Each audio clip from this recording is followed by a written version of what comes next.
Cool. So, welcome everyone. I was just saying that, Yahdon, I think we planned today date because that's the date that worked for you. And I was just saying to the group right before you joined that it actually made me so happy to have this today to give me something Oh no, we hopeful talked and about this too. positive to Yeah, we focus talked about on. that. Yeah, Yeah. we talked about that as well. This was also, it was. I Yeah. think it's. I was talking to another friend who's an artist, and about the inauguration and the speech, and I was like, these are the moments when artists become Yes. valuable in society. Yes. Sometimes I don't know how many of you have ever read. Have any of you read Tennessee Williams' The Catastrophe of Success, his essay? If any of you No. haven't read it, I definitely highly suggest you read it, which is like partially the context of this talk today. But it's a um essay he wrote after he had finished The Glass Menagerie, which was I think his first successful play, and he writes about finding himself sort of isolated in his Beverly Hills hotel because of his success, and people more or less just inundating him with praise about his the success of a play that for 7 years that had been the only thing he had done. And like the irony is, many artists hope for that moment when we're successful, and what he has sort of talked about it as is like success as his own gilded cage, right? And it was because of a incidental emergency eye surgery that left him sort of debilitated, that he was reminded of the circumstances for which art is made out of, which is out of struggle, out of Yeah. conflict, out of confrontation. And he talks about success being the wolf at the door of art. And if you want to make meaningful art, there needs to be something that you are running up against, a friction, a tension, and those things. And so, like the catastrophe of success essay is like an American construct. You know, the larger notion of success is one where, like, money, power, platform, influences removes all obstacles that enables us to create. But it's that absence of those tensions in which the creation ends up becoming more stale, as opposed to like when you're making things with where the stakes are high is where the meaning of art, that's when it becomes art versus like Right. practice. So I'm glad that like, we this I did intend for this to be something like a bright spot of the day, just to remind everybody that like this is, but as much as, and everyone here, you know, y'all all have seen enough, what is it called? Presidential candidacies where it felt like the end. And I hope that you all see yourselves as instrumental and crucial parts as artists and what creates different dialogue about how to engage with times that feel impossible, right? Mhm. Because that's what we do as artists is we reframe narrative, we reframe meaning to help see. In addition to this, there's a that, right? Like, Yeah. so good afternoon, everybody. Thank you all I for know. joining. Welcome. Um, That's a great way to just set the tone. And I even like pulled up the Toni Morrison quote that I'm sure everyone has seen and heard floating around in the recent days and in recent years about this is precisely the time that when artists go to work. mhm. So reread that if you need a little jolt of inspiration. Yadon, let me just do a brief intro for you, and then I will let each person here do a brief introduction to you so you can get an idea of who all's here and what they're working on. And this is kind of a full circle moment because Yadon, every time I think about you and how we met, it was at AWP. And I looked it up because I went scrolling way far back in your Instagram feed and I found the video. So I will share the link for anyone who wants to go look at it later on for like posterities. Yahdon was at AWP and I was at the same conference in 2015. So it was almost exactly 10 years ago. It was April 2015. And he was doing, and I think it was right. Instagram had just recently released video on the platform, but you could only do a 30-second video. And so Yahdon was going around the book fair. For those of you who are unfamiliar with AWP, it's a big writing conference with a book fair where there's tons of vendors, small press publishers, university press publishers, small publishers like me. I was there with Under the Gum Tree, the magazine that I published. Yahdon was going around the book fair and getting people to do what he calls literary swag. And it was their three favorite authors and their three favorite brands or like places to shop. And that's how we met. Yahdon came up to me in the book fair, and that video is on his Instagram feed from way back in 2015. And after that, I followed Yahdon online, and I just saw you have this trajectory of constantly pursuing your interests, and you have this unique take on literature and literary culture. And I remember thinking, okay, what you're doing is combining this love of fashion and reading and books. And I remember you saying, maybe you said it to me in person or I saw you posted online. I just remember you always saying that you wanted to elevate literature to the same level as fashion. And that was kind of the thing that you were trying to promote with what you were going after, because you wanted literature to be as mainstream. So you can correct me if I'm getting any of that wrong, but you started doing the Literary Swag Book Club, where you would pick a book and get people to come and talk about the book on a monthly basis. I think you were doing it monthly. And living in California, that was not something I could ever participate in, but I always kind of watched and observed from afar that you would host those events, even in like fashion boutiques, like another way of kind of bringing those two worlds together. You did the Literary Swag contest, where you got people on Instagram posting their outfits, but posing with a book, right? It was always posing the show, the fashion, but also with a book. And you've been a teacher at different institutions and colleges in New York. You've always pursued your own projects in tandem with whatever you were doing kind of professionally in the world and in the space. And I don't remember when, Yahdon, you'll have to fill in the dates, but you now are a senior editor at Simon & Schuster, which you've been for several years. And I remember when you got that job, you went live on Instagram and you did an open call for authors to pitch you unagented. Anyone could pitch you with your form online. And many of the books you've acquired have been through that open call. And you also host the Advanced Reader Club. So when you have a new book come out, you bring a group of readers together. They read the book before the book releases. They have a discussion with the author and you on Zoom. So one of the biggest things I really appreciate you and just knowing you and following you is, I describe it as kind of like this non-linear thinking or this sideways thinking around the way things have been done traditionally. And I know that that's a big kind of generalization, and we'll get into the nitty-gritty of what that means. So thank you for being here and for spending part of your day with us, and for the knowledge that you're going to share with all these women. I'm really proud to introduce you to some of the people that I've been able to work with over the years and let you hear from them about the book projects that they're working on. So I'm going to do brief intros around the room, and then Yahdon will come back to you and let you kind of fill in any gaps that I missed on that overarching general introduction to you, my friend. All right, for those of you here, thank you for being here. I'm going to just call on each of you so that we can go through this pretty quickly. Say your name, introduce yourself to Yahdon with your name, where you're joining from, and no more than 2 sentences about your book project. Okay, so practice sharing your little what is it? Your log line. Can we inverse that? I just would want to request something. Yeah. From you, Jana. I would like, instead of you telling me what your book project, what your book is about, tell me, the reader, you're trying, who you're writing your book to.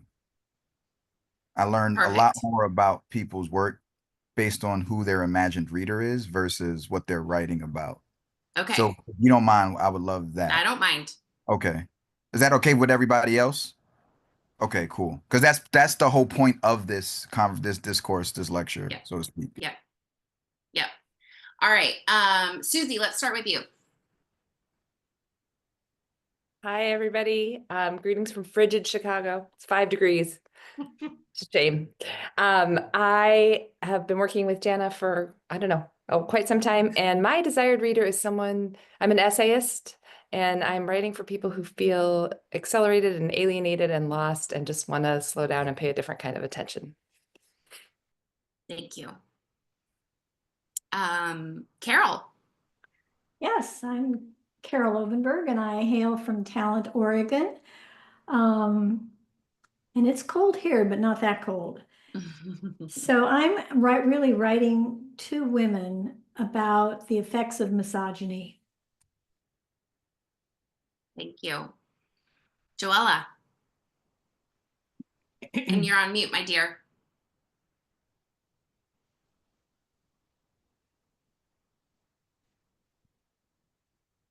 Nope, not yet. Okay. There you go.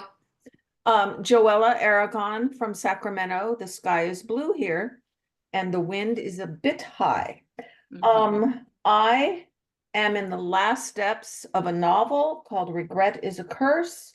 I've worked with Jana for many years on and off. And my audience is women and young women. And there you have it. Okay, thank you. Lyra. Hi, my name is Lyra Halpern. I'm in Davis, California, not too far from Jana. And I've been working on a memoir that I'm calling California Grown, Becoming a Feminist in Fertile Soil, because my father was a farmer, my mother was a musician.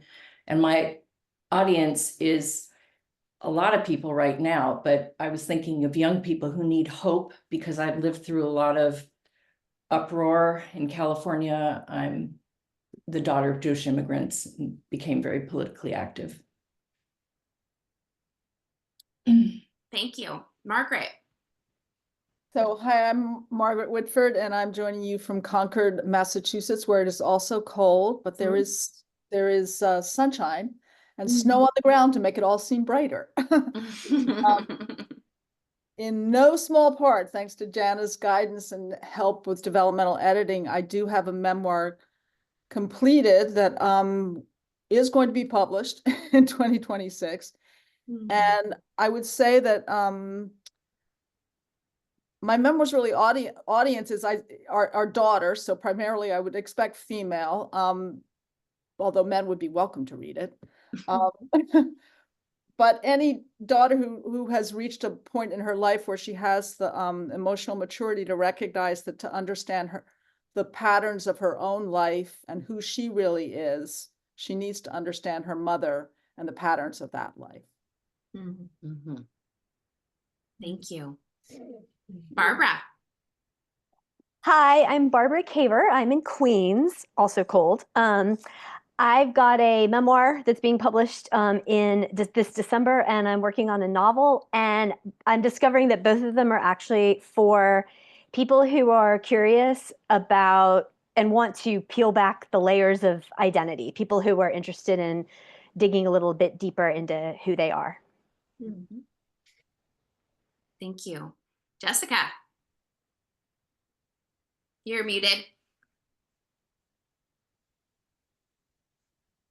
Hi, everyone. I am brand new here. My name is Jessica. I am reporting from New Jersey. I am writing to middle-aged mamas who think their children need a tech break and are willing to make a drastic, unconventional change to give their child time to think. Thank you. Karen. Hi, I have written a lot about spirituality. I also have a book written called 80 Acres, The Geography of a Family in Black and White, that is about being a transracial family. So I guess my audience would be just people who are interested in spirituality, nature and maybe racial justice issues. So yeah. Thank you. Wonderful. Okay, Yahdon. Oh, well, I'm Yahdon, Israel, Bed-Stuy, Brooklyn right now. So I'm closest to you, Barbara. Um, and I'm excited to be here. There's something you said, Janet, I wanted to clarify. Oh, you said the thing about elevating literature, Hmm. and I want to make an amendment. What I really am advocating for is for literature to be regarded and understood as a luxury product. And what I mean by luxury product is like when people like, there's been, I don't know how many people are aware of this, because but Walmart has been making the news because they made an affordable alternative to the Hermes Birkin bag, which is like a high-end luxury bag that costs like not only does it cost like tens of thousands of dollars, you also can't just buy it outright. So there's this whole luxury market where it's like you have to actually spend money with Hermes to earn the right to buy the bag.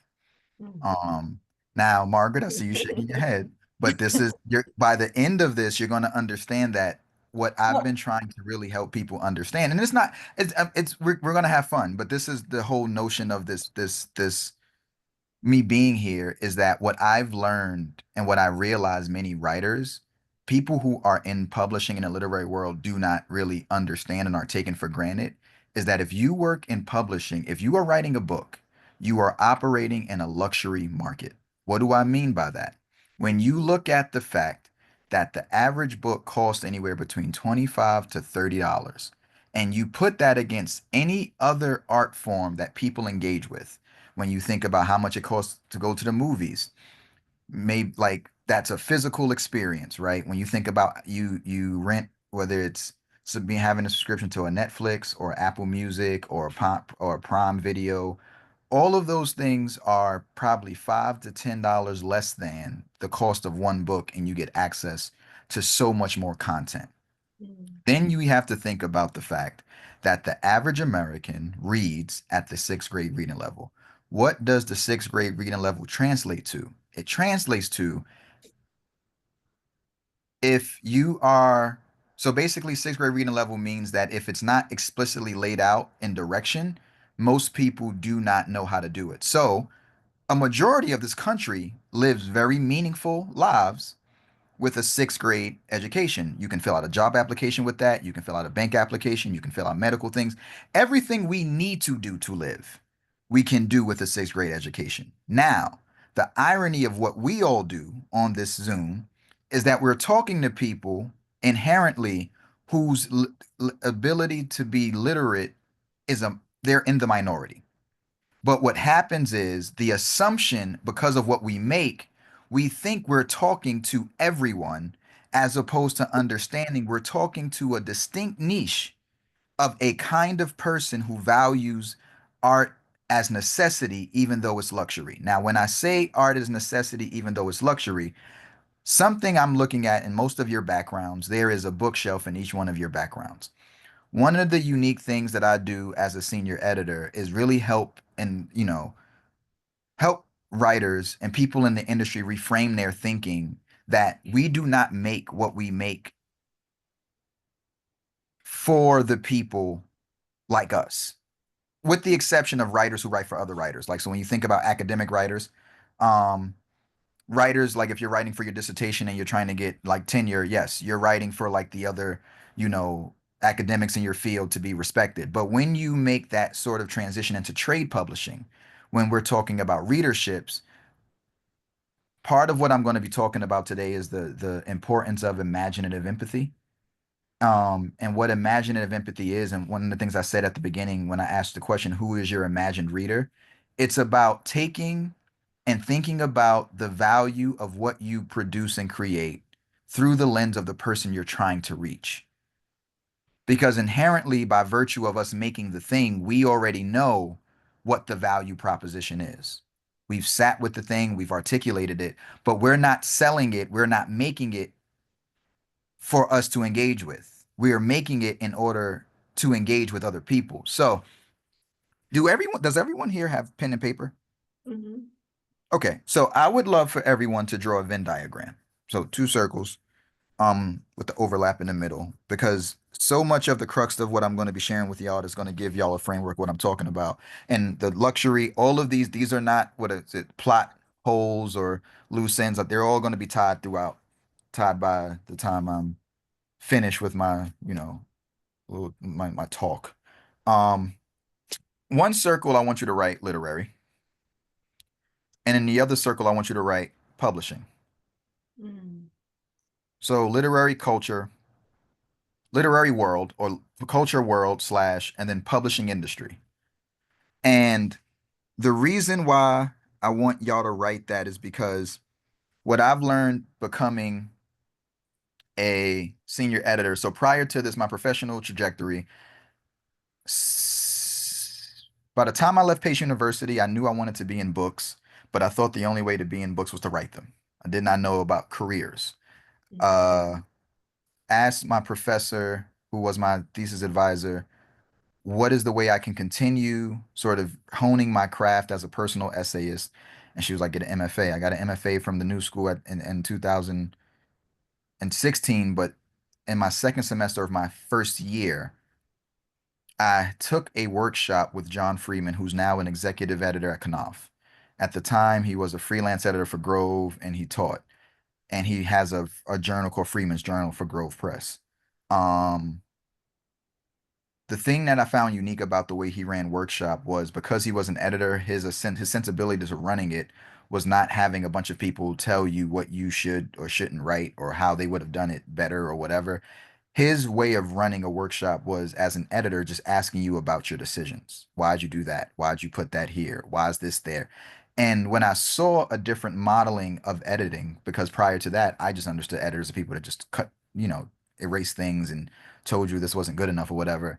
He modeled a different framework for what the editor did, which was making writers conscious of the decisions they were making on the page that were prior to that sort of engagement, largely subconscious. And so when I found out that that was a career, I was like, okay, how do I do that? Now, the conundrum was I was now a year into a very expensive MFA program, and there was no sort of way to transition into it. There's no MFA for editing. So I spent from 2016 when I graduated with my MFA to 2021 where I got the job for my senior editor at Simon and Schuster. And in that time, I judged prizes for the National Book Critics Circle, for Aspen Words Literary, for the Whiting, Scholastics, just random prizes. I was the editor in chief of Brooklyn Magazine. Um, I taught at City College at the MFA at the New School, St. Francis. Um, I hosted a show called Lit where I interviewed writers their um about their books and their work. I run a book club. This book club is going on 10 years now in September. We've read over 100 titles. Um, and so if you look at sort of my trajectory, I was judging books. I studied them in the capacity of MFA. I was teaching them.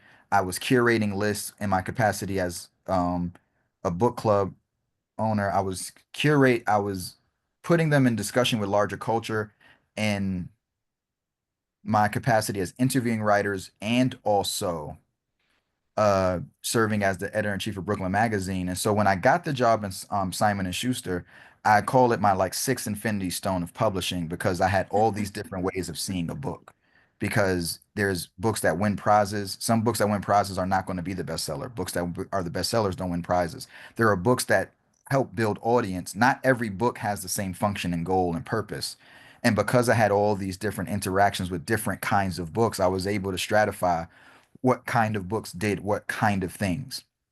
Now, two of the ironies graduating with an MFA from the new school, there were some things I did not learn, which was how to turn my craft into a profession, meaning there was no professional expectations as part of my degree. And what I mean by that is, by the time I graduated, I did not know how to effectively write an agent query. I did not know how to write a book proposal. I did not know how to write a pitch.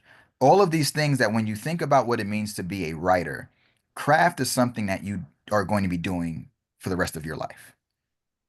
But when you think about what can be taught within a finite amount of 2 years, only in looking back do I realize where I and what I'm doing now has made it my personal mission is to help you all understand the distinction between the literary world and the publishing industry. Right now, many of us, and you know, there's that famous quote about if anyone's seen Toni Morrison's documentary Pieces I Am, and she talks about one of the things she first tells her students: if you ever needed permission to be a writer, I'm giving you permission, you're a writer. Oftentimes what I've learned now, being in this position I'm in at Simon and Schuster, I'm learning that oftentimes when writers talk about not feeling like a writer, what they're describing is not the labor and the craft by which you put words on the page and make something into meaning. Oftentimes when writers are describing not feeling like writers, what they're really describing is not feeling like an author. And so what I want you to do on your Venn diagram is put writer in that same diagram as literary world and culture, and put author under publishing industry. And the reason why I wanted you to do it as a Venn diagram, because in so much of the romantic notions of what it means to be a writer, those points of intersection and overlap don't seem as distinct as the fact that they seem like interchangeable terms, right? Like writer and author can be interchangeable, and it's almost like Kleenex and tissue. And it's like, no, there's a difference, right? And so this conversation is more about helping you understand for yourselves, at what point do I decide to become an author? At what point do I take my craft and professionalize it? By that, I mean, I am now invested into an endeavor that's larger than my own um,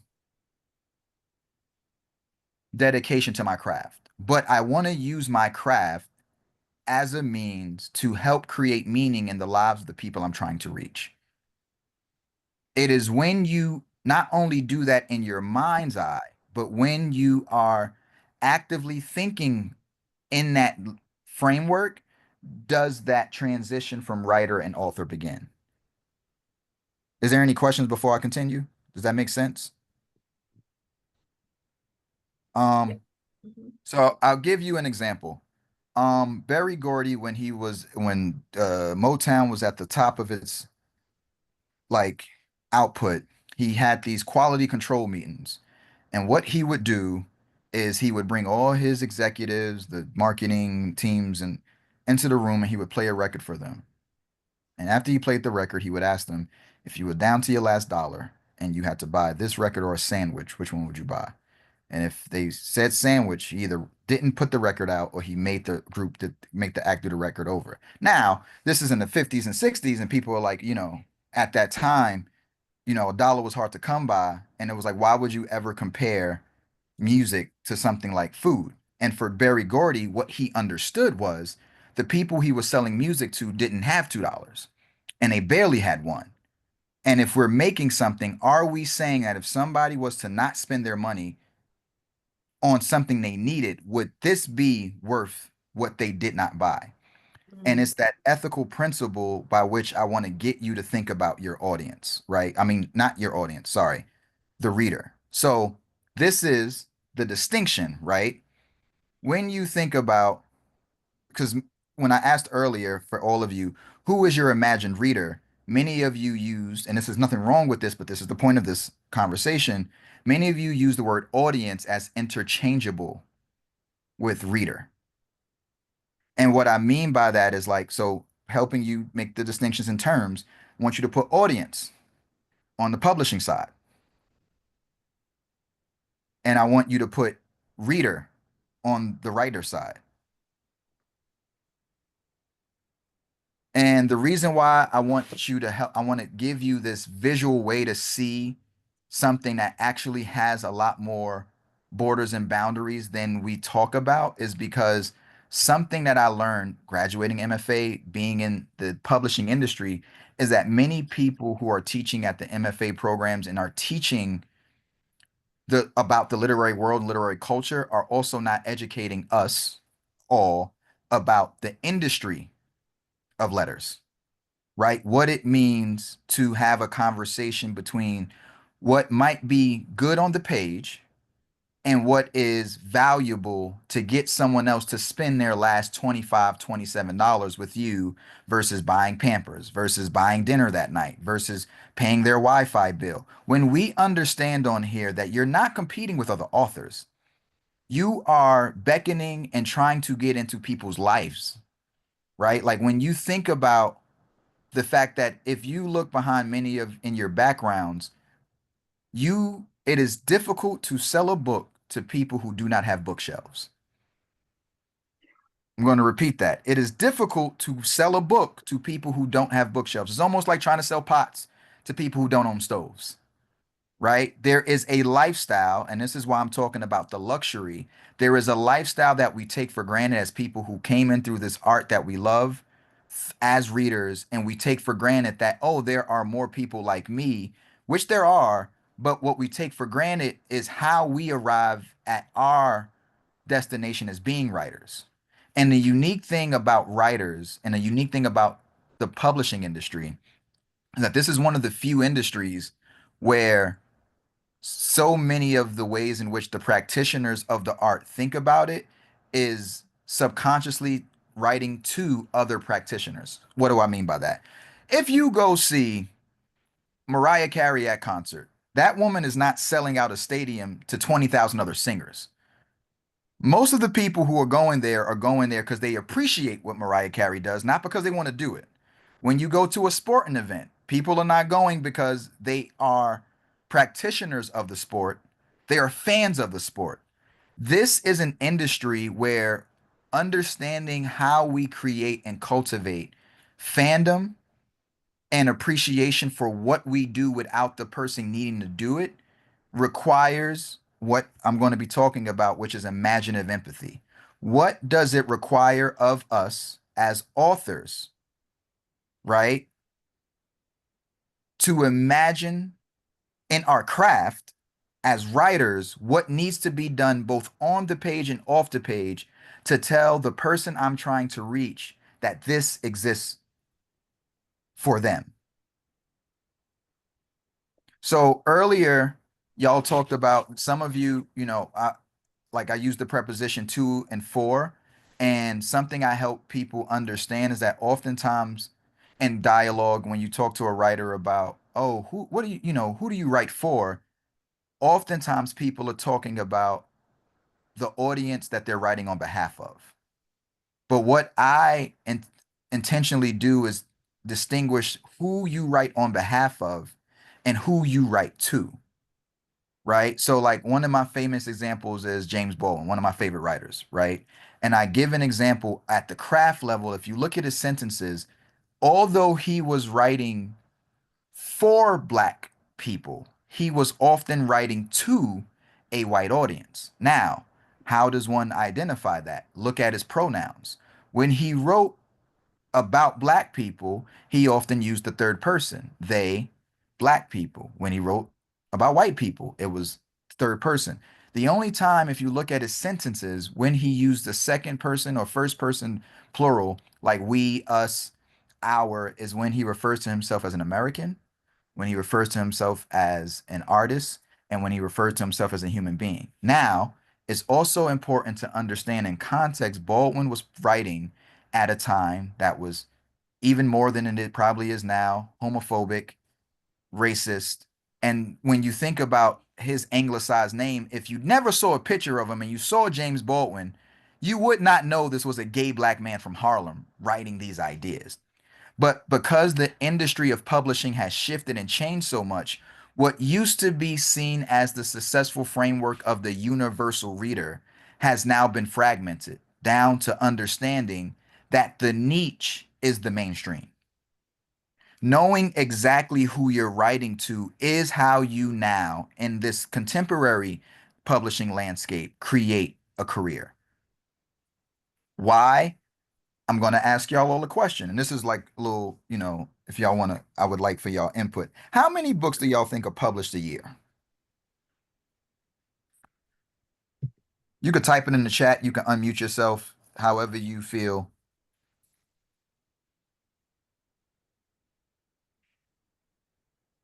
You could get 3 guesses just to get. I think like 10,000. Okay.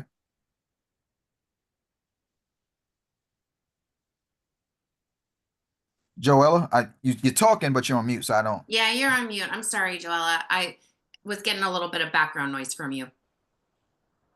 Can we unmute her? Or okay, I'm Joella, done. I'm unmuted. I'm 250,000? I'm thinking globally, or are you just thinking? No, just in the U.S. alone. Let's just talk about U.S. alone. I'd say 100,000. Okay. For everyone needs to know, yeah, Susie is the closest. 1 million new titles come out every year.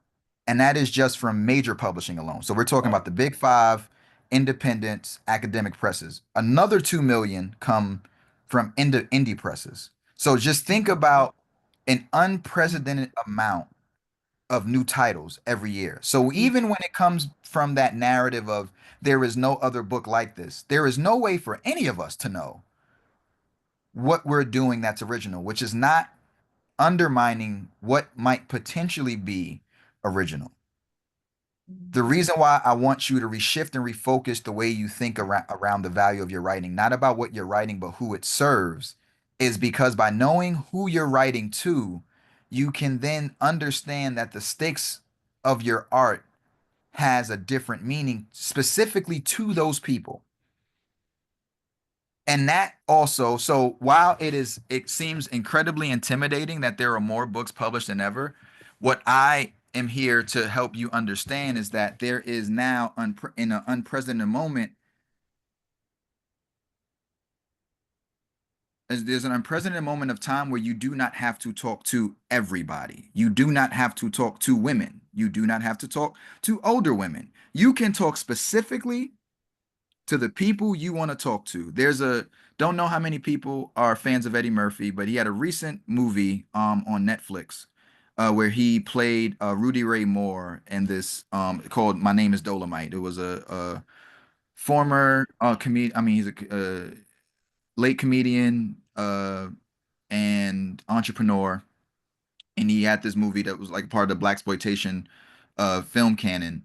And in the movie, it shows him going to the movies with his friends, and they're watching this movie, and like they're in a movie full of like white, like a large white audience. Is like 3 of his black friends, and like they're not laughing at any of the jokes. And it's from that moment he goes, I want to make a movie for us to laugh. And he goes to his record label and he tries to get them.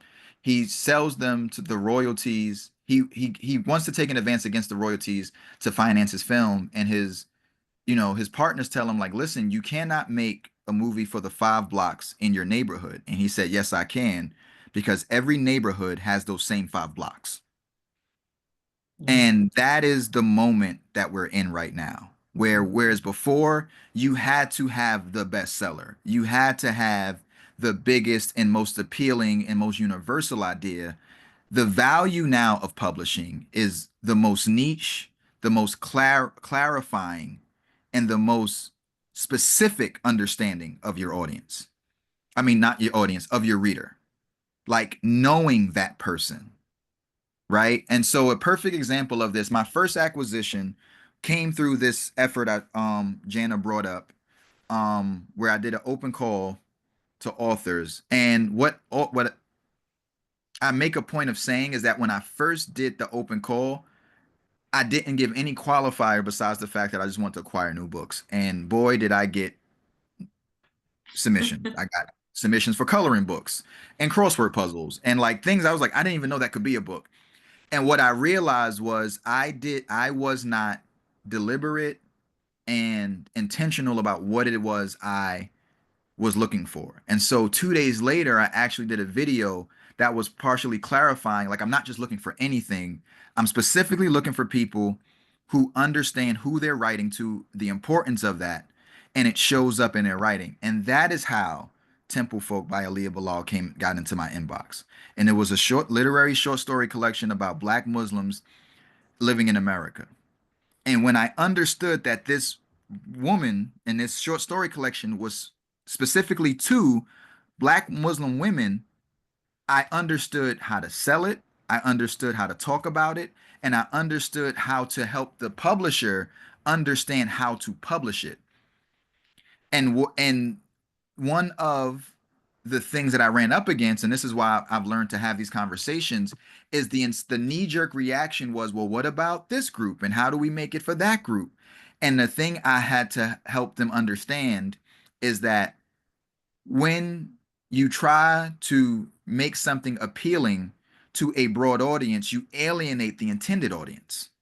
Mhm.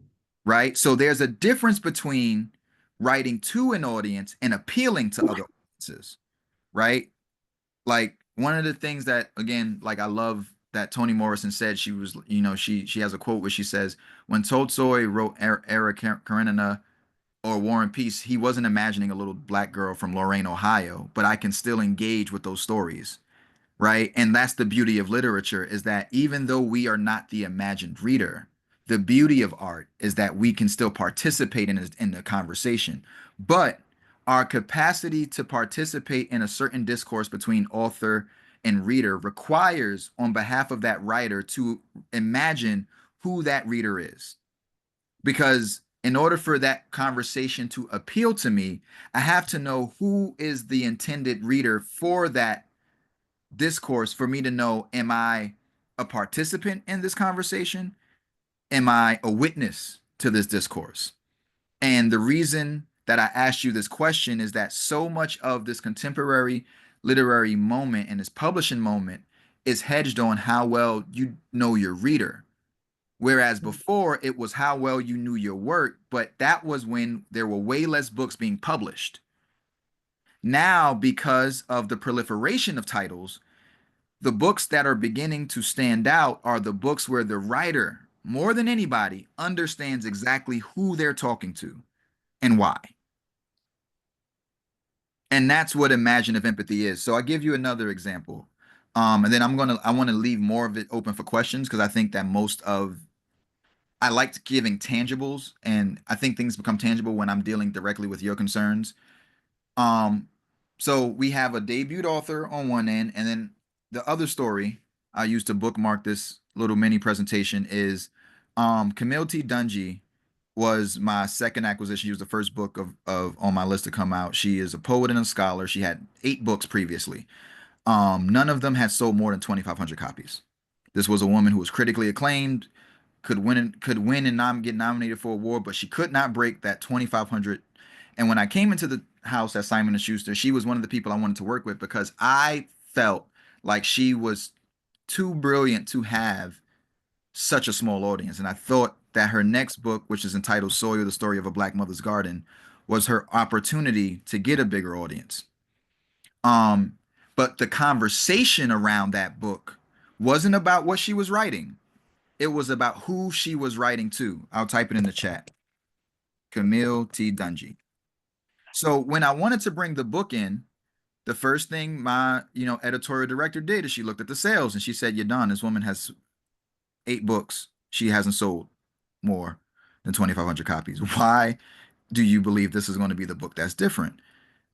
And no, she didn't frame it that way. She said, do you believe that this is the kind of book that can sell 10,000 copies in hardcover in a year? And I said, yes.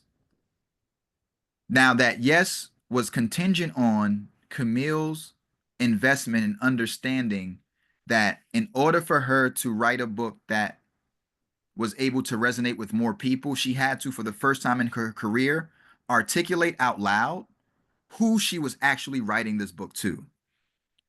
And like many of you on the call, it was like, well, I'm writing this for anybody who likes gardens, or I'm writing this for anybody who cares about nature.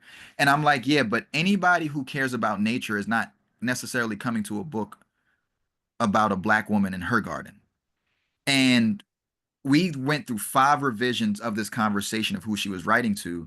And we got to the place where she realized that who she was actually writing to were Black women who were also mothers, who were also gardeners, and who was also wives. So it was a very specific audience. But mind you, who she realized she was no longer writing to, which was subconscious on the page, was to poets and scholars. Because so much of her writing required you to have an MFA or PhD in poetry and or know as much about nature she knew. I was her editor. That woman could have made up every single flower in that book. I would not have known. I had to trust that this woman knew she was what she was talking about. We have fact checkers, but the point of it is I trusted where I was able to hold her accountable was thinking about and holding her accountable to her reader.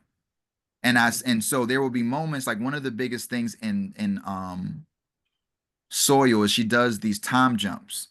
And when you're a poet, time jumps, all of these things you do them because you're trying to create effect, you're trying to create an emotion, you're trying to create an image. But the conversations I would have with her when we would have these conversations, I'm like, Camille, think about a woman who just made lunch for her child or children, and she got 45 minutes before the next thing comes up. Do you think that woman wants to spend her 45 minutes trying to figure out which time jump she's in? How do we make her job easy in such a way? Oh, how do we make her job easy in a way where she doesn't have to do a kind of thinking that isn't necessary for her to appreciate what you're doing? And it doesn't mean that she sacrificed the time jumps. It meant that she began thinking more empathetically about the experience of the other person who spent $27. And because she was a wife, because she was a mother, and because she was a gardener, her time looked different. And what that ended up doing on the page was she was writing specifically to a woman who navigated the same struggles that she writes about in the book. Right. And so a year out from when that book was published, that book sold to date, I think 13,000 copies. In the first year, sold 11,000. Elizabeth Gilbert, the author of Eat, Pray, Love, picked her for her book club. And so the irony, right? We made this book and made it so that she specifically wrote it to other Black women who were mothers and wives and gardeners. And yet it still appeals to other women. Like if you go into Goodreads, there are probably more white women writing about the book than any other demographic. And they're like, I'm not a Black woman, and so many of these points still resonated with me.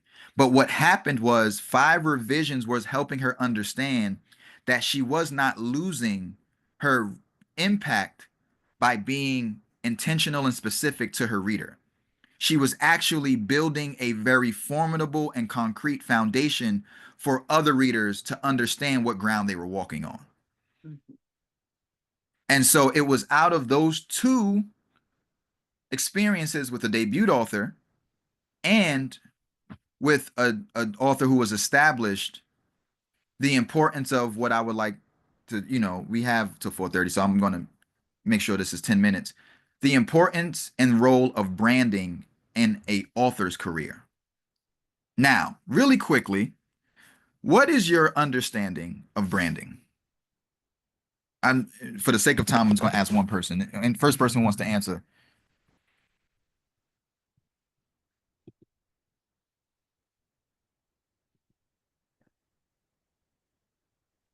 Margaret, Margaret. jump in. It's not a good, my understanding is that branding is larger. It has more to do with how you want to connect to your readers as an artist, and it spans more than one book, quite Okay. possibly. That's a brilliant place to start. So in a lot of ways, and this is what I learned about branding in the most sincere, like oftentimes, especially artists, are very suspicious of branding because it feels like you're trying to manipulate, deceive people into buying something that isn't really true. And especially in art, we've inherited this notion of meritocracy that like books just find people. Like if you write the best book, it'll just find its people. And it's like when there were less books being published, that could have been true. But because of that 1 million every year, because there's a new million titles coming out next, you understand? Like every year, there's just more coming out. Right. And so anytime where you're in a saturated market, meaning becomes the paramount value decider. What does this mean to me? And so for the function of this discourse and this conversation, it's important for you all to understand that when you make that transition to author, what you're thinking about from a brand experience, and what a brand experience is the emotional experience you're creating for your reader. How do your readers feel about what you do? And so it's about the feeling you want to create for your reader versus what it is you're doing on the page.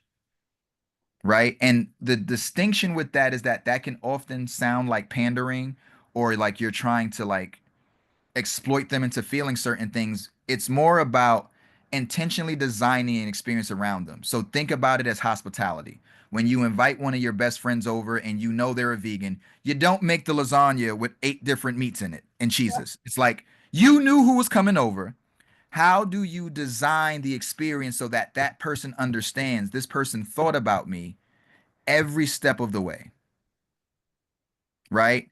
And that can only happen, in my understanding, in my unique position of editing, that the books that I have been able to find success with are authors who have a clear vision of their reader, so much so that they understand. And I'm pretty sure many of you have probably heard this as writers. What's your Instagram count? Do you have Instagram? Are you on social media? All of those things are secondary to then you knowing who and where your readers are. For all you know, your readers don't even look at Instagram or newsletters. But if they're at the local community farmers market, it's like, what are you designing? What are you creating to engage your readers where they are? Because so much of the onus of what you do as writers, writing your book is only but part of the labor of love that is creating the connection between you and your reader. It is about the barriers you eliminate to bring them to you. And so thinking about the different things requires what I call, again, that imaginative empathy, where you understand that your readers do exist, but they're not going to find you. You have to find them. And you have to make it possible and easy. You have not easy. You eliminate all the barriers that make it difficult for them to find you. Right? And like that is the unique thing. So I'll end with this. So Toni Morrison's one of my favorite case studies in what I talk about in terms of branding of an author. How many people know how many books she sold? Blue Asai. Anybody want me to take a gander how many copies of Blue Asai sold when it first came out? Give 2,500 copies. 1970 was her first title. 2,500 copies. Anybody want to take a guess of when she got her first bestseller? Beloved. Beloved, 1987. 17 years later. 4 novels in, 17 years later. She doesn't get a Nobel till 1992. That's 22 years in her career. Now, some people might see that as it's a kind of failure. What I am here to help you understand is that that is the value. That is what branding is. The longer you do it over time, you're building your audience. So in 2020, the year that publishing had its most successful year in the history since the printing press, there were more books sold than any other time in human history, just period. And even then, the 2 categories of books that sold the most were books by established authors and backlist titles. Backlist titles, for people who don't know, is any book that's been out longer than a year. So if your book was to come out today on January 20th, 2025, January 21st, 2026, that title effectively becomes a backlist title. On average, it takes 3 to 5 years for an author to find their audience after their book comes out. So when you look at the fact that 2020 was the best year for writers, and even then, 96% of debuted authors still sold less than 5,000 copies, you could look at that as failure, or you could look at that as design. Because in 1970, even with less books, a Toni Morrison still sold 2,500 copies. But 2,500 copies was not the ceiling, it was the floor for which she built a career on top of. So I say this to say to all of you, for some of you who already have book deals and books are coming out, your first book is literally the first step into a career. And the thing I talk about and helping you all understand, the publishing industry is like wine. It's not like milk. It doesn't curdle with time, it improves. So if you have the framework to understand that time is on your side as opposed to a highly ageist society that makes us feel like we don't have enough time to do anything, if we're not successful and we don't have immediate turnovers, we don't have like high ROI immediately, we can't have a career. I gave you an example of a woman who had 8 books that sold less than 5,000 copies and she got a ninth try. What becomes imperative and what I understood about her ninth try was she was never asked to think about what I'm challenging you all to imagine from day one, which is who is on the other side of that page. Who is the person that's going to spend 25, 26, $27 with you in a country where 2/3 of this country is food insecure, right? People are not even eating 3 meals a day. Who is the people can't make rent? This is the world in which you're writing books into.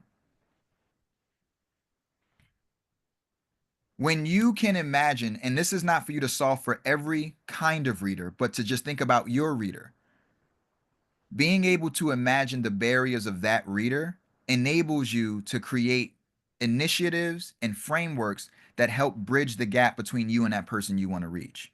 So when Jana talked about my advanced reader club, and so this is something I do, once I got into publishing, on being on the other side as an influencer, I would always get these galleys from like random publishers. Like sometimes I'm like, how did they get my address? And it's like, why are they sending me books I would like never care about?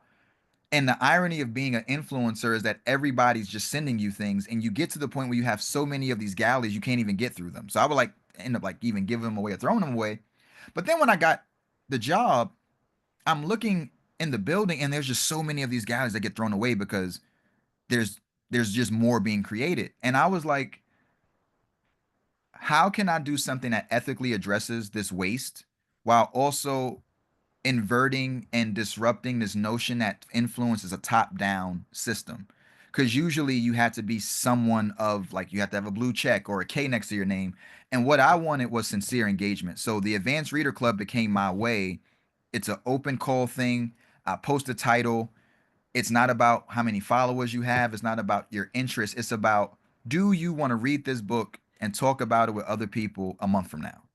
If you want to do that, you're an influencer. Like that became my definition, because what I understood is the irony is when you look at the data of what sells the most books. Number one, known authors. Your Stephen Kings, your Danielle Steele's, your Arodonte Roy's, your names. Number two, anybody want to guess what number two is? A friend recommends it to you. Yes. Close friends is number two. That's so social media is like number 7. Book reviews is like number 6. Blurbs is like number 11. So all of the things, and this is the irony about working in publishing is by design a B2B industry. We do not sell to book. How many of you ever bought a book from simonandschuster.com? Pretty sure none of you, because you can't. We all buy our books from third parties, from a bookseller directly, from Amazon or Target, wherever you buy your books, which means that as a publisher, we are inherently limited to understanding who we're even interfacing with. When we go on BookScan and we look at how many books sold, even if you see 1 million books sold last year, I can't tell you the story of who those people were, how they discovered the book, or anything. So it puts us at a handicap where we don't really know what's happening with books once they go to the next stage of the process, which is to the booksellers. So the Advanced Reader Club became a way for me to interface with readers directly and jump that B2B, where it's like now I'm able to interface not with the influencer who has to influence the person I would hope to buy this book, but the person for whom I would want to buy this book, I want to talk to them first instead of last. I want to invert that dynamic where I'm able to bring the people for whom this book was written to and make them a part of the conversation at the beginning of it. Because if you're more likely to be influenced by a close friend than Kim Kardashian and she's just a name, right? Then I want to talk to people who in their communities have way more say than someone on social media, where a lot of people will like a comment or a post, but that doesn't engage them versus somebody who's in your ear every day and going, you got to read this book. You got to read this book. You got to read this book. I'm going to buy you this book. We should do a book club. And so much of the value of where you all are is everything that you've heard historically about the why your work isn't valuable by engaging with this framework of imaginative empathy and putting your reader first and those communities first. That is what appends this oppressive power structure that gets us to think that what we do don't matter, because essentially anytime someone in a publishing position is telling you your work doesn't matter, what they're really telling you is your readers don't, that the people you're trying to reach don't matter. And the difference in that overlap between writer and author is the advocate. So the craft of the writer and the industry of the author, that overlap is the advocate. And every successful author is an advocate for their readers. Right? Mhm. And so I want to end this and leave it open to the Q&A or comments, because I want to let y'all ask y'all questions.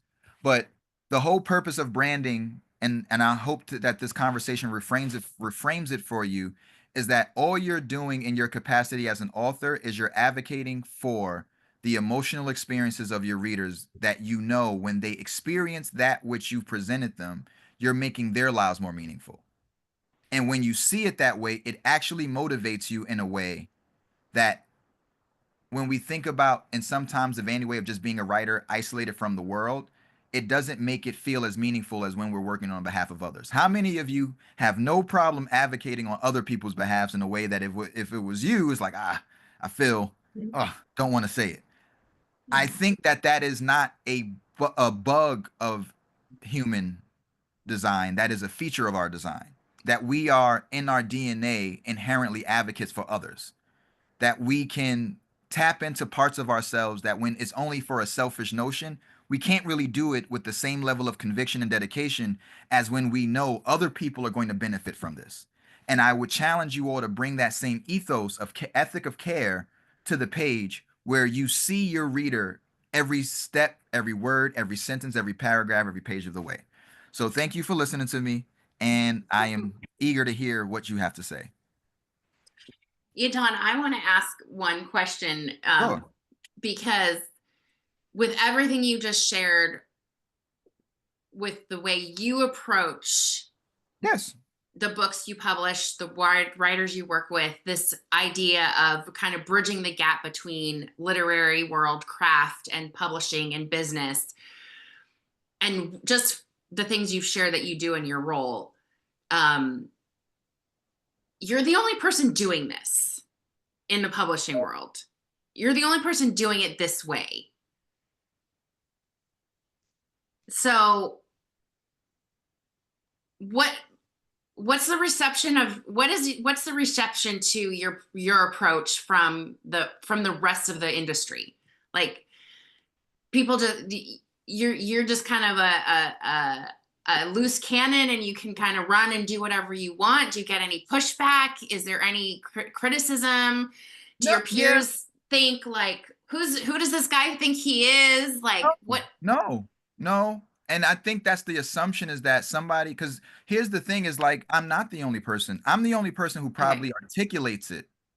But here's the mistake that I've realized has been made. Most of the discourse and the narrative created about publishing are not from people who work in publishing. There are people who work outside of publishing. So they're writers who, in the relationship between a publisher and a writer, writers function as independent contractors. They're not employees of their publisher, right?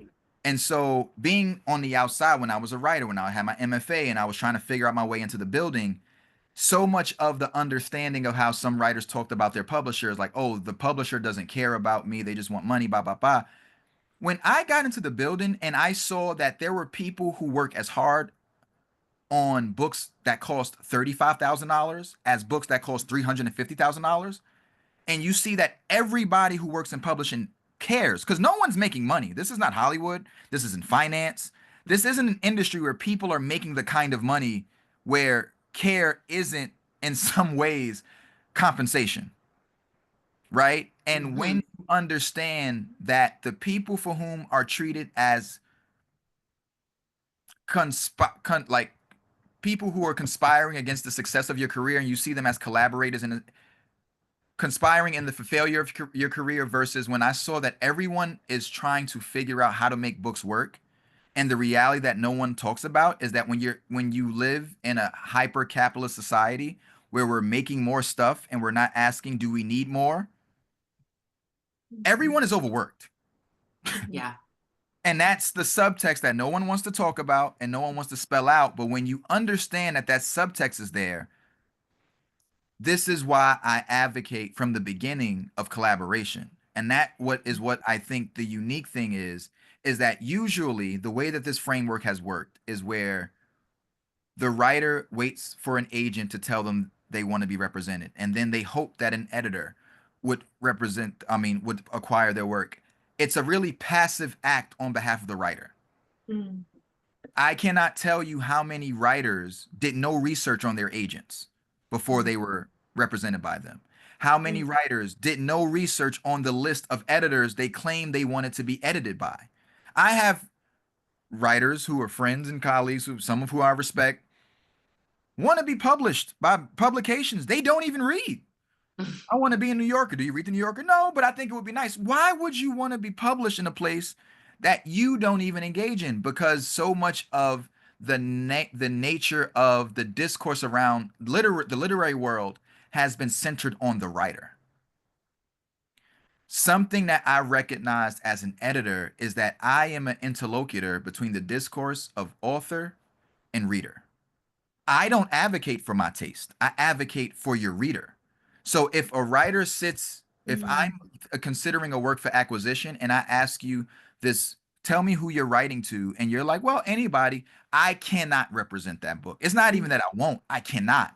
Because when I go into the room to publish to sales and to marketing and to publicity, they're not asking me about the author, right? Or they'll ask about the author, but who they're really asking about is who is the reader for this book. And something that we assume, even in our language, even in publishing, we take our language for granted. And this is everyone is a lover of words.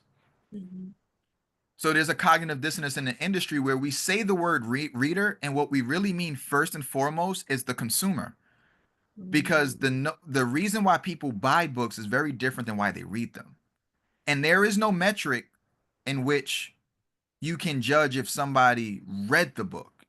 And I'm not saying like no one's getting in advance because of how many people will read your book, because there's no metric for that. The metric is how many people will buy the book. And if we know anything about consumer data, the average American buys 4 books a year. The average American takes about 3 months to finish a book. The average American buys more books than they read. I'm a proponent of this. I have many books. I probably can tell you what's in the first 10 pages. And one day I'm hoping to get that long vacation when I can read all these books that I've bought. But the point of what I'm saying is that when you're actually engaging with how your people are engaging, you can tell a more honest story about what it is you're doing. So when I acquired Temple Folk, I didn't come in and tell the house this is going to be a bestseller. I said this is the kind of book that gets nominated for a National Book Award. Don't expect a New York Times review on it. Usually talking what would be considered against the book would be like, "Oh, why would you say that the book is not capable of that?" I'm not talking about the book capabilities. I'm talking about the cultural landscape we're in. This is a book about the Black Muslim experience in a post 9/11 society. I do not expect the New York Times to review it. But here's how we're going to do this book. Here's the avenues. Here's the people for whom this book has to reach. I'm not even sure that Black Muslim women are reading the New York Times. And it's not saying that Black Muslim women aren't subscribed. I do not think the New York Times matter to this reader. You know what matters to this reader? And this is where we created these initiatives of going into these like Black Muslim communities and giving the books to like the mosques and like actually going directly to the source, not New York Times, not Esquire, not Essence, not an influencer, but where do these women actually live? where, like, how do they find out about their books? Where do they learn their books? That became the strategy. And to the point of your question, when they saw that I was willing to do the legwork, most people don't want to do the work. That's why they say no. It's not because they don't care. It's like, that sounds like another job, and I'm already drowning in the stuff that I'm supposed to be doing that I haven't done. And all I said to them was like, I'm not asking you to do anything but to give me what I need to do what I'm asking. And it's like, once they gave me the galleys, it became doing it myself. And what I mean by myself is the publisher gave me the best resource, which is the books. Mhm. All of the other work became incumbent on the person who has the advocate who has the vision. And this is what I understood as an editor, is that authors don't understand in a landscape where there are more books than ever, is that you are now an advocate in a way that historically you have not had to be. But ironically, and this is the deeper irony, and I say this to especially anybody who's not historically a white man. At the time when there were less books being published, this room looked very different. I would not be a senior editor. Many of you would not have book deals. The notion that you should or could be a writer was just because it wasn't, the landscape was different. They were publishing less books, but less books meant less of us. It meant less diversity across the board. And we're not just talking race. We're not just talking gender. We're not just talking class. We're even talking geography. Like, there's whole states that get left out of the discourse of literature because it's inherently elitist New York, New England, what schools did you go to vibe. Like, and I have been in the house not talking against the subtle and subconscious positions that people inherit, because this is the thing, most of what we're talking about is not conscious from anybody. Everybody's looking to exist and belong. And if belonging comes at the expense of other people's alienation, that's what assimilation is. We alienate ourselves in order to exist in the space. Even if we didn't read that book, yeah, I love that book. Even if you don't care about that author, oh, that author's great. Not because of anything else besides you want to survive the room that you're in.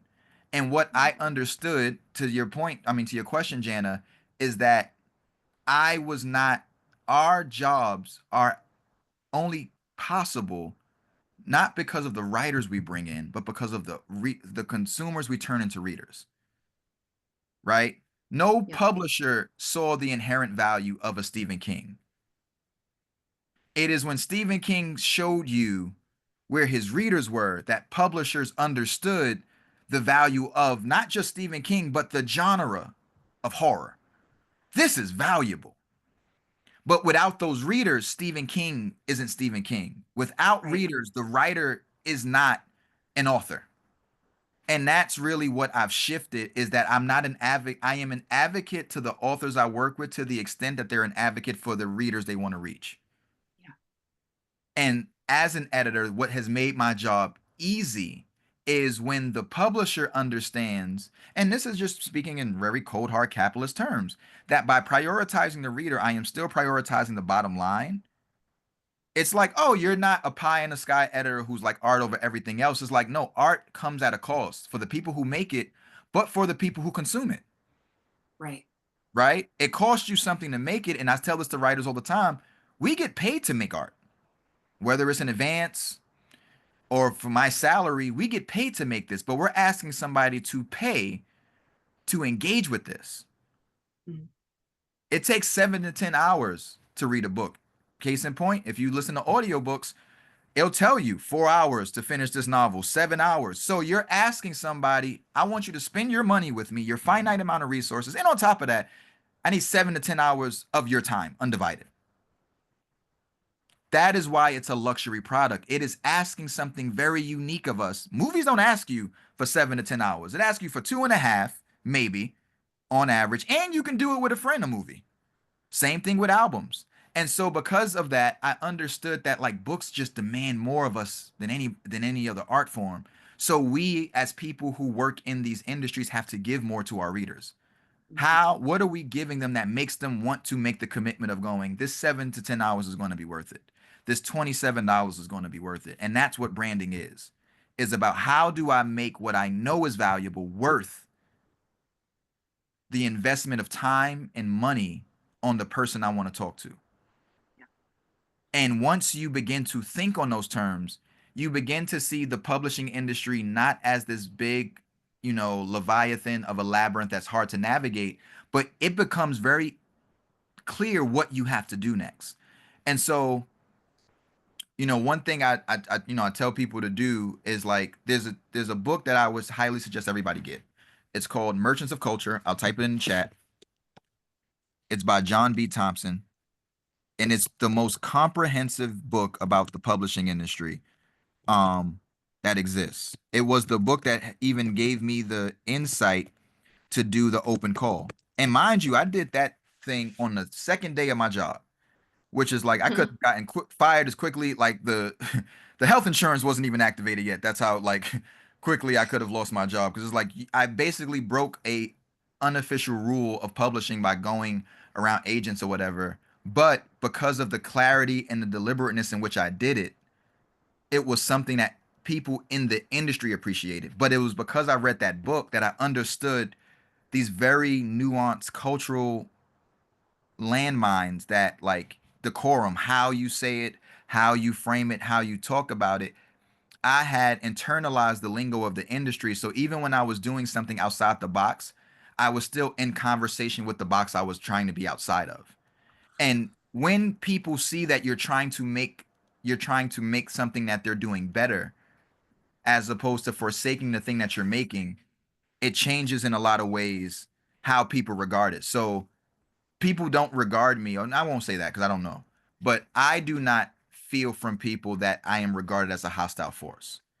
What people engage with me as is like, you're asking the questions that we've been trying to have, but because so much of us have come up in this industry, we have no way of seeing outside of it. And that's the benefit of each one of you, is each one of you are bringing a reader into publishing.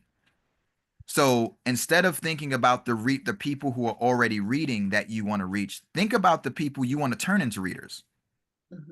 Think about the writer who made you a reader, not the writer whose first book you read, right? But who is the writer who made you say, I'm going to start reading books, not even just this writer's books. I want to read books now. And thinking about that emotional experience and going, how do I create that experience for somebody where they're not just willing to buy my titles, but they're willing to buy books now? And that is, to me, I think that when you have that level of ambition mixed with aspiration, when you want to write at that level, and I don't think, to the point of this conversation, one book does not do that. Your career does that. You have to commit. Every book I'm going to improve upon and refine the discourse I'm having with the reader that I'm talking to. Right? So I think Lyra, is that how you say your name? Lyra. Lyra, I'm sorry. Lyra, you said the thing about writing to a younger audience for people. And it's like, think about book 5. That younger audience, if they're in their 20s, by the time book 5 comes out, they're having kids. Right? How many people have been passed down authors because your aunt, your mother, your grandmother, this is what I read when I was your age, this is for you. So much of our literatures come through our communities. And so that's how I would challenge you all to think about your work, is the ecosystem that supports this work. And if you do that, the labor that you do will feel less lonely, less solitary, less like it doesn't matter, and more like, no, I know exactly who this matters to. And every day I decide to get up and not write, that community is not getting something they need. So that's the reframe here that I would challenge you all to engage with this on. I want to be mindful of time. So let's open it up to questions, because Yahdon, you also have a workshop coming up that you're going to tell everyone about before we wrap up. So questions. I don't so much have a, oh, go ahead, Margaret. Joelle, go ahead, and then Margaret. You have the floor, Joelle. Okay, I don't so much have a question as something that you said sort of shifted my thinking. I have always been an advocate for others. That was my job. But the idea that I am an advocate in the literary world for myself first, before I even, as an advocate for myself, Right. I am making, according to what you said, I am making sure I know my audience. And that's what you're saying, correct? No, no. So No. I'm asking you to invert it, right? Because it's when you become when you know who you're advocating for, and I want to make a distinction between audience, which is in really a more transactional term, and reader, which is more intimate, right? It's when it's the intimacy. So it's not about like, oh, the writer, my readers are like, 25 to 34-year-old black men with that's not a person.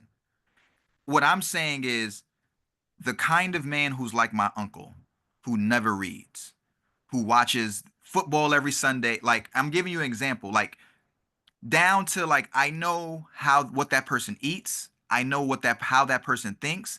When I go in that person's house, the only books they have in their house is the Bible. And like you know so much about them that what it does is goes, how would I write this in a way? And not just write this, but how do I create a dialogue between me and this person where this becomes the second book next to the Bible that they have?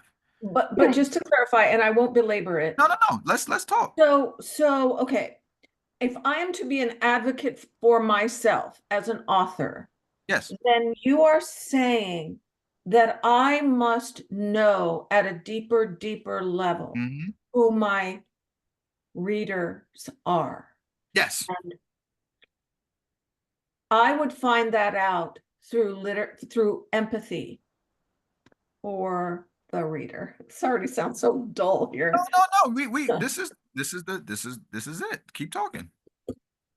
Um, I'm just going to work on the idea that you're saying I am an advocate for myself as an author, and I want to make those steps toward being that advocate so that I can reach, well, I first, see what you're saying. So I it almost seems counterintuitive. And here's the subtext. I also understand that as women, by and large, the notion of putting yourself last has always it's been the sort of function of patriarchy is like take care of everybody else and it'll take care of you. That's not what I'm saying here. What I'm saying here is it is by advocating, it is by understanding who you're trying to reach with your writing that helps you advocate for yourself as an author. okay, Because I got when that. yeah. So when an agent, the first thing an agent and an editor asks you, in most cases, who's your audience? Or who they'll use those words interchangeably. They want to know who you're trying to reach because when we go into ed board meetings and we want to acquire a book, who's the reader for this book? That's what everyone wants to know first. Where you went to school, cool. You know how many Harvard grads and people we published that lost a lot of money for the no, no, not that no one cares about that, but it's like that is not what sells a book. What sells a book is understanding who the person on the other end is. How big is that audience? And when we say how big, there's this notion that if you're not trying to sell $1 million books out the gate, then that book can't be made. The thing that people don't talk about is that those 6-figure and 7-figure book deals that make the news are in the minority. The minority, like so much of a minority that for like let's say every 10 books that get bought, less than a tenth of those books sell for that much. Mm. You got to think about it. A million new titles are coming out. They're not 10% of that is not going for millions of dollars or hundreds of thousands of dollars. Mm-hmm. Right? And so that's why like the challenge is like if you are thinking about your career, if you are thinking about sustaining a discourse with you and your audience, you do not feel the need to, and this is like the sort of capitalist framework that gets us to think from a place of lack, that like we only have one opportunity to make this discourse between the writer and the reader work. And so you try to do everything you know how to do in one book versus the like, and I can tell you as an editor, it has often made my relationship with writers strained because they're trying to write 6 books in one book. And I'm like, Mm. I had to learn to say, you can do this on book number 2. And just by saying that, it was like, wait, Mm. there's a second book? Mm. And no matter how intellectual and intelligent I made an editorial statement, it was when I said that it was like, oh, okay.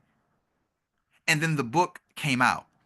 And Mm. so what I understand at this in this framework is like if you already come in feeling as though your work isn't valuable, and this is all I'm saying to you, Joella, is Mhm. if you can only think, and not you per se, but you as an idea for a reader or for a kind of writer that I'm realizing doesn't realize how much the industry has changed from when we fell in love with the writing of the authors that we loved. Like the world that Toni Morrison published into and the world that exists now are like unlike each other, so much so that it's a completely different language. That what I'm saying 20, 30 years ago, I would not even have a job like this to tell you what I'm telling you. But what I'm telling you is I have a job like this. My first acquisition was a National Book Award finalist, and I told everybody in the room, this is going to be a National Book Award finalist. And you have to imagine, Joella, all these people who have been in this job for decades looking at this new kid and going, huh, like if it was that, like it was just like kind of like where does, and then that short list, that long list came out and Temple Folk was there, and it was like, wait, what? And then the long list came out. And then it was like, how did you know that? And all I'm speaking to is I understood trajectories. And when I say trajectories, is that when you look at, for example, and this is another part of like your craft and your brand, is like when you look at literary short story collections, they don't become bestsellers. Almost by rule, they don't become bestsellers. But what they consistently do is they win awards or they get nominated. And if you look at the past 10 years of short story collections that were nominated for the National Book Award finalists, they all did a similar thing. They were literary and they were about one kind of like, it was almost like a imaginative ethnography. So Phil Klass redeployment about veterans. Laura Groff's Florida about people who live in Florida. Secret Lives of Church Ladies by Disha Filial. I think Adam Johnson won for Fortune Smile. Like it, the stories do a very specific thing, and I was like, I have a collection that is in conversation with a kind of book that does something very specific. George Saunders is probably one of the greatest short story writers of the form living. Never nominated, at least in the last 20 years, for that prize. Why not? This is where sitting on prizes help, but it was like he is a practitioner of form. The average person, even judges, do not practice the form of short story to the level where they can appreciate what he's doing. But when you see, because the National Book Award is also, as an organization, advocating that award is created to create more visibility for the books to get to readers. So if I'm trying to get someone into the world of letters and someone doesn't want to commit to a novel, what would be the next best thing in fiction? A short story collection, because you read a story, you decide if you like it, maybe you want to jump around. It gives you that kind of entry point, and I understood the short story as a way for people to have a casual relationship with fiction without the full commitment. And so all of these like headier things get away from the point of I just understood that this was speaking to a very unique audience. And that's all I advocated for. I did not advocate for Aliyah Bilal. I advocated for her audience, Black Muslim women who have never had a book that speaks directly to their experience in an imagined lens. And it was that was like, whoa. And that book, I mean, all told to now, is sold like 5,000 copies, which in the grand scheme of things, that is not going to break the bank no anywhere. But I never framed it as that. I never said it was going to be a bestseller. I said it was going to win awards. So when I talk about the advocacy, there is, in terms of being able to advocate for yourself as author, I'm not saying you cannot advocate your author without this. What I'm saying is the language in which you find to advocate for your work is always going to come back to the reader.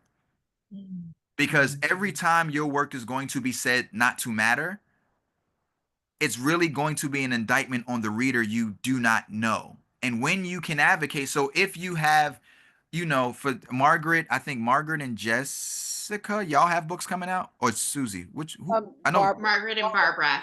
Margaret and Barbara, y'all have books coming out, and I'm pretty sure if y'all haven't had them already, conversations about. So, are you going to post about it? Ba ba ba ba ba. You can't advocate for not posting if you do not have the alternatives that actually reaches your readership, Oh, yeah. right? But this is the thing. Is like you might end up doing something that's disingenuous to who you're trying to reach. Because Margaret, what if the people that you're reaching is like, you know what? I put together, I don't know, like going back and we're doing, like handwritten letters to all the people that I want to read this book, whatever. Mm. If you went into the publisher with that, the publisher is like, oh my God, that's brilliant. Not because of anything besides the fact that you're helping them understand who the audience is. Because what I said at some point in this, publishing is a B2B industry. We don't sell to directly to the consumer. We sell to booksellers because the booksellers have the relationships with the readers. We sell to libraries because libraries have the relationship with the readers. We try to get books put on syllabus because the professors have the relationship with the students. Publishers don't create those relationships, which is why it's kind of ironic when publishers simultaneously try to tell writers what does and won't work. But at the same time, you can't advocate against that kind of discourse if you don't have that alternative, right? So if in those those publicity meetings, it's like, well, Yahdon, yeah, I understand you want to sell this book about Black Muslims. You really want Black Muslim women to get it, but doesn't that alienate other readers? And it's like, no, and I'm gonna tell you why. And then look at Redeployment. Redeployment sold 50,000 copies, and it was specifically about the white male experience in the army. Oh, that's a good point. So you're showing that writing to a specific reader doesn't alienate other readers, right? And that, again, understanding the landscape that you're in, and that's really what all this branding is about, is advocating for, is the emotional experience of the person on the other side. You're doing whatever it takes so that people understand the person that you want to feel it. So an example of this, when I took the books to there was this bean pie shop in my neighborhood that's next to a mosque, and there's this really complicated thing because like Muslim women don't go to pray with the men, so it's like they have a lot of complex social cues where it's like you can't go up to the women by themselves and just talk to them, so it's like you have to kind of go through the men. All of these things I had to know and to be able to reach the women I wanted to reach. I had to appreciate those cultural cues. So what I did was I took a box of the Temple Folk, went over to this shop, was like, hey, my name is Yahdon Israel, blah, blah, blah, blah, blah. Gave the books. One day I see an older Black Muslim woman, and I go up to her and go, excuse me, miss, I'm sorry. My name is Yahdon Israel. I'm an editor of a short story collection called Temple Folk, and I'm giving her my spiel, and I'm like, I would like to give you a copy. And then I give her the copy of the book, and she goes, oh, I have that book. And I said, where'd you get the book from? And she said, oh, at my mosque. Now, I never gave the books to the mosque. I put the books at the bean pie shop. But this is what I'm talking about of understanding ecosystems. How does the word travel amongst the people you talk to? That's really the value you bring, is not just what you do on the page, but how you bring people to the word. That's what I mean by being an advocate. You're advocating for the value of those informal systems of communication. That's what I mean by being an advocate. You're saying that is more valuable to a Temple Folk than pitching the New York Times. And that's how we advocate for the value of our communities, by how we insist on how we reach them, versus abandoning them by saying, oh yeah, NPR, all those things. You know how many books get get the same things, and they don't do and perform the same ways? Because if your audience doesn't engage with the NPRs, if they're not going to those places, you were better off going to whatever your version of the mosque would be. And it's not saying an either or thing, because your publisher is going to do certain things for you anyway.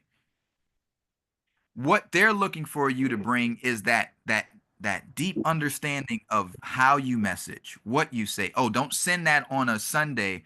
My readership doesn't do anything until Tuesday morning. Like those things make the difference.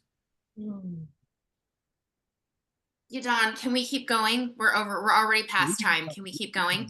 Keep going. Okay, because I think Margaret had a question and then Susie put some questions in the chat. Yeah. Margaret.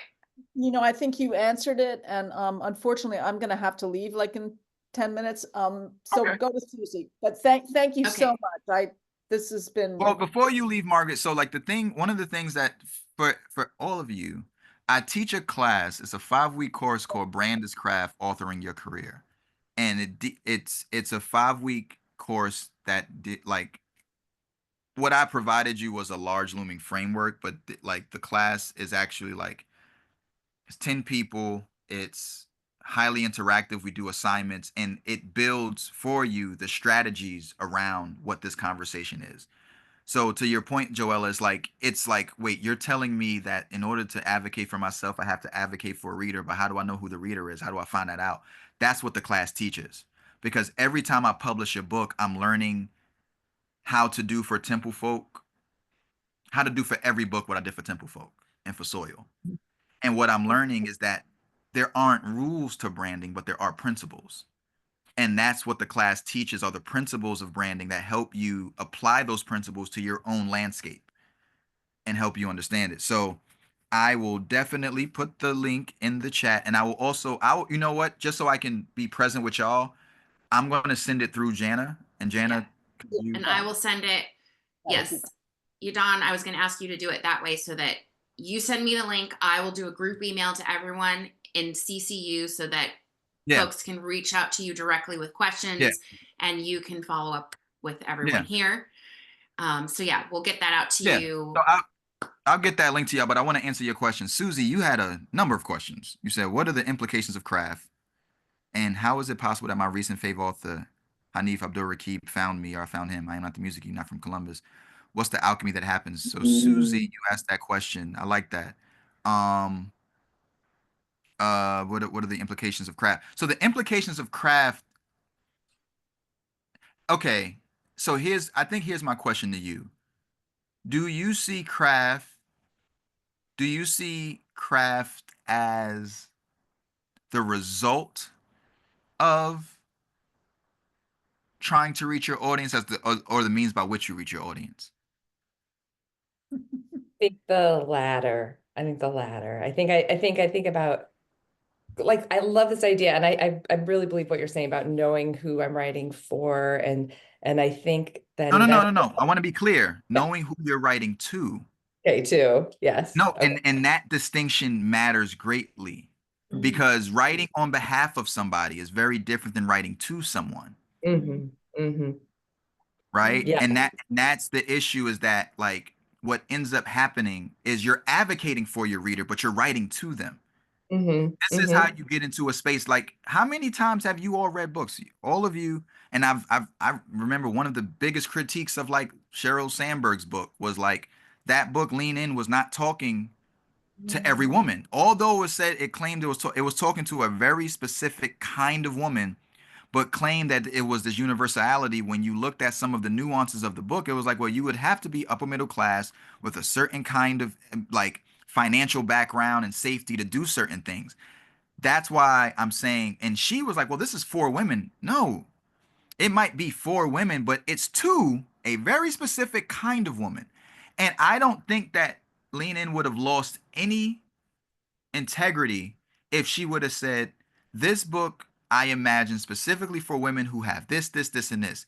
I think that if she had done that, that book would have actually been more endearing to women who weren't that, because at least you now come in understanding exactly, oh, there's a certain prerequisite or expected knowledge that you kind of have to come into this room with that if I don't have, I can take that into account in my reading versus thinking this is to me and then realizing that, oh, this isn't to me at all.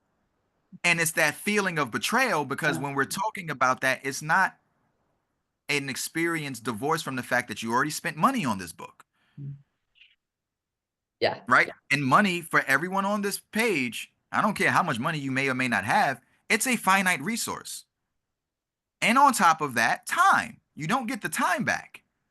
Yeah. And that's what I'm talking about protecting, is like helping people understand where they fit into the world that you are participating in. That's what I'm talking about. And that's really what branding is about. So when you talk about a Hanif Abdul Rakib, you're talking about somebody who crafted a world to live in for people. Right. So, this is a guy who's not just giving you, and I'm not talking about get personal, right? You know as much about his work on the page, and then, like, he executive produced the Milli Vanilli documentary. And it's like, you know, who is this guy? But the point of it is you want to learn, because there's something about what he's doing that's not just speaking, to you, but you see it speaking to other people. Like, he created a community. And like, that is important. Like, that is the part that we do not necessarily as authors, because publishing, and this is the distinction I'll make, writing is an act of solitude. Publishing is a communal act. Mm. When you decide you want to publish a book, you have to shift your framework of thinking in community. You have to see your agent, your editor, your publisher as your bookstore. Like, I can't tell you how many writers don't have relationships with their local bookstores, but they want their books sold. And it's like, you don't even know who sells the books there. And so that's what this branding class is about, is helping people reshift and expand their focus of like who matters. Right. And if you see your work as like, if I work really hard on this writing and I put it into the world, it's going to find people. It's like, that's one way to do it, but I believe it's a very antiquated way of doing it, especially when you have an opportunity now to speak directly to the person you want to speak to and tell them, hey, I wrote this with you in mind, Mhm. right? And you're advocating for your reader. I mean, you're advocating for your reader, not just it's the packaging, it's the way the book looks, it's where the books are sold, it's how you're making sure they know the books are sold. It's what you're doing to bridge the gap between them. Henceforth, that's why I said with the Advanced Reader Club, it's like it's my opportunity to jump over these influencers who bottleneck access. It's like, no, I want to get straight to the like. I have a book that's out now about this queer Dominican friend, these two queer Dominican friends, and it's like, I want to talk to queer Dominicans first. I Yeah. want them to at least know this book exists first. Because if you plug that, now they're like, did you know there's a book about our experience? And they're doing that in their circles. I don't have to then talk to those people. Mhm. Yeah, I That's think that's really helpful. I think I'm just so curious. Like, I agree with what you're saying. And I just think about like, so Hanifo Durkheim, like making a list, like I can't be on that list anywhere. I'd be so much cooler if I was, but I'm not, all the lists of his potential readers, but somehow that book got to me, it moved me, it like, and I'm just curious, like where that happens, or is that his work as like writer, and is it craft, or is it something that happened in the publishing in that community no, you're it's talking about? it's Like, it's fluid. That's hmm that's why I'm like that Venn diagram. If you look at that Venn diagram, it's not this static, you're either a writer or hmm you're an author. It's you're like, writing is the craft part. But when it touches that authorship, that intersection of advocate, the craft is really when you're able to understand that what you're doing is bigger than your own writing, but it's not entirely commercial to where you're trying to make a dollar. You're trying to find that sweet spot of consistently using your craft to advocate for your reader. That's what you're doing. Mhm. And you're doing this book over book, essay over essay. It's like how you build a brand. So your brand is not even created because of what you say. It's when you start to create, like you said, Susie, like you evoked Hanif, because Hanif thinks deeply about who he's writing to. And he's consistently writing to that person. And it's easy to look at his career and go, it works now, but it's like, I remember the first book, They Can't Kill Us Until They Kill Us All. He did not have that audience then. That was his first book. He built, cultivated, talks. Like, if you look in his comments, and this is just an example, I'm not saying everybody, this is, again, I am not pro social media, I'm pro connection. So if your readers take home phone calls, then I think you need to install a home phone and figure it out. I am advocating for how you reach your audience.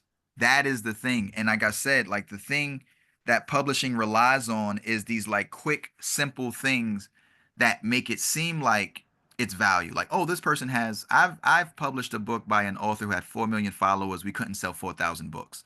Those numbers do not mean what they suggest. But when, and I can give you another example, when we did the Advanced Reader Club, Black Muslim woman, there was a white Jewish woman who was a participant in that club. She did that meeting. The woman happened to be a professor at Bard College. She loved that collection so much, she convinced the department to buy like 100 copies and bring Aliyah up there to talk. Now, when you go on her social media, the woman probably has like 300 followers. Like you would never know that that woman had that kind of influence. But that's the thing that we do in a capitalist society is we reduce people down to the things that look like value versus what value people have. So like friends and aunts who have like sewing circles and like just things that where they have influence in their communities, like people who sit on like education boards. Like we, you know, you think about these people like a lot like those, what is it, Moms for America? Like what are they like? What's the Moms for Liberty. Moms for Liberty? They're When you horrible. think, but Lyra, but this is where I would challenge you. Yes, yes, to an extent. And think about how much power they wield as people who are not celebrities, they're not politicians, but they banded together and decided that this was going to be the thing they wanted to do. My thing is thinking about what would be the way, and I'm not saying I'm not charging anybody on this call with this challenge. What would be the way to reach that woman? Stand That's up for trans rights. huh? Stand up for trans rights. No. There's a big one in our town. Sorry. No. Sure, but this is what work. This is what I mean by advocating, right? Is like, how do you get that woman to pick up a book on trans rights?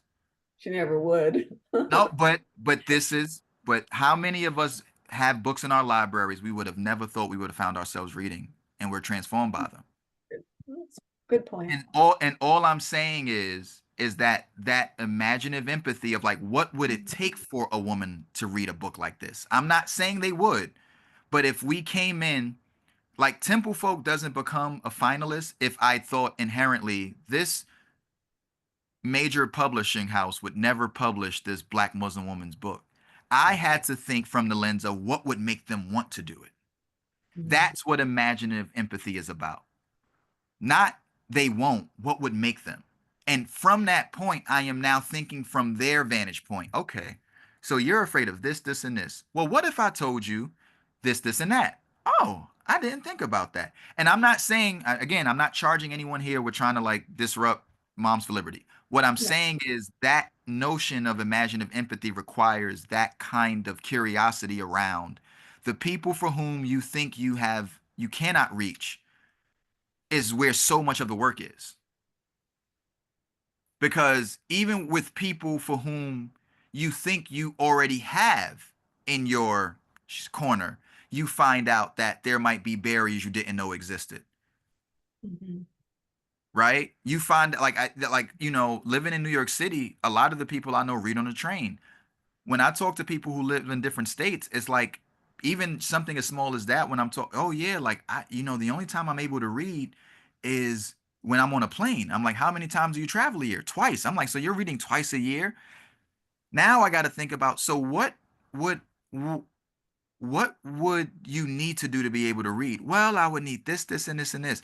And that's where my initiatives come out. Every time you see a new initiative, I don't know if Janet knows this. I mean, she probably saw it. I just created a new book club specifically for heterosexual men to read fiction called The Fiction Revival. Because demographically speaking, heterosexual men read fiction the least of anybody. Now, I could say, well, everyone knows straight men don't read fiction, so why try? My thing was, what would make a heterosexual man want to read fiction? And I said, if it would have to be socialized. It would have to be a thing that you did in a group. With beer. Our first meeting was with apple juice. There you go. Apple juice and water. There you go. But the thing I understood was it would never work with me going to one guy at a time and going, hey, you should read more fiction or read this book. It's like, no, accountability culture is what men love. That's why the gym is so big. If you see other men doing it, it's using the tools of patriarchy to your benefit. It's like men are motivated by other men doing things. So if I put men in a room and we're all doing the same thing, now we like the first meeting we did last month, I just had the men bring of a book of theirs, like one of their favorite works of fiction. And one dude didn't bring a work of fiction. He wrote a nonfiction book. Now, here's the thing, to your point, Lyra and Joella, I could have said to him, oh, you don't have a work of fiction, you got to get out. But I was like, the fact that this man and not having the thing he needed to be in the room and chose to be in this room anyway says that he wants to be here. And what he shared himself was when I was looking on my shelf and I realized I didn't have fiction, I realized I needed to be in this room. And so again, imaginative empathy is creating those avenues of opening where that person who seems like they have no budge, no slack in them, they give you that opening that allows you to enter and give them something they wouldn't have otherwise. So by the end of that meeting, our first book is Lucky Man by Jamel Brinkley. That man who came with no fiction left with a book. That to me that is what this process is about creating readers versus just trying to give people what they already have. In addition to giving people what they already have, is also transforming people. And again, like like all of this is what branding I'm learning and learned branding is like you have to know who you're talking to. And that's why like I could have just made the advanced reader like specifically talk to heterosexual men, but it's like, no, this initiative is imagining a very specific kind of relationship. But this fiction revival is imagining one differently. And you got to think about how ironic it is. I mean, I have the group who has been the most supportive of my talkings only and specifically to heterosexual men have been women. Thank you. I'm gonna get my husband to do it. Can you invite my uncle? I'm gonna get my son because it's like women understand I read fiction. I've been trying to get my son to do it. He thinks it's not cool. I'm glad that there's a space where here, take him. I'll give you my husband's number. I'm going to make sure he goes. That is what, and this is what I mean by ecosystems and communities, that when you are speaking to a community intimately, the community around that person makes sure this has to get done. And so all I'm saying about that Mom for Liberty as metaphor is not thinking of her as that. And that's why I say imaginative empathy, because there's a fictional relationship you have to kind of create where you can see that person as somebody worthy of talking to. Right. And which is hard. That is hard work, especially if we're thinking about people that we don't naturally have anything in common with or agree with. If we're on opposite sides of the value systems, that's where the work is the hardest to do. Yeah. Right. Yeah. But assuming most of us are not talking, our readers are not people that are on the opposite sides of our value systems, but this is sure. The thing, but you never know. That's true. Like before that story in the New Yorker New York Magazine came about Neil Gaiman, there's a lot of people who love Neil Gaiman who would have, this man was publicly positioned as a feminist, a supporter of LGBT, and then you read this story about the way all I'm saying is that we do not know. Right? I would just recommend not starting with Moms for Liberty. I mean, if you're just don't. Because you will be taken down. No, but I think we're getting caught up too much in that specific example and not the labor. Got it. Right. What I'm saying is there's a person, and sometimes, and Joella, you're going to learn this.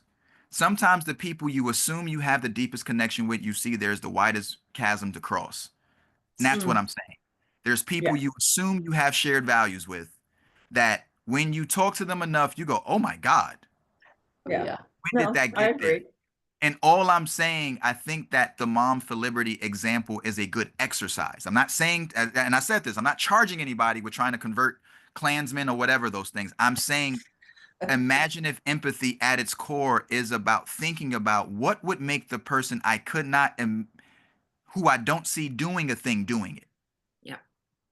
And that just requires actual discourse. Like, when do you read books? When I did my book club, I'm only monetized.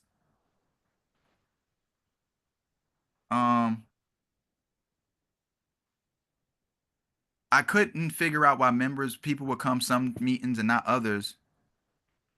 And then I asked one of the book club members, I'm like, why do you show up on certain meetings and not on others? He said, yeah, because I forget to buy the book. Because when I first made the book club, people bought their own books, and then they would show up. And he was like, I just sometimes forget. And I was like, so if I made it so that you could pick up your own book, would you show up? And he was like, yeah. And I created the service of book club became around that one pain point. But what would have happened if I had not asked him what his pain point was? That's what I'm talking about imaginative empathy. It's curiosity, really. Right. And it's a curiosity that's steeped in understanding that it's like, I'm only better if I care enough to ask you what your pain points are and want to figure out how to be of service to those pain points. Because if you show up to book club, I still have a book club. If people aren't showing up, that's an issue for me. I'm losing out on that too. I'm losing community. And so that's, I want to end on that, is that, like, our advocacy for our audience, our readers, is advocating for our careers. Because if you don't have a readership that wants to buy and read your books, you don't have a career.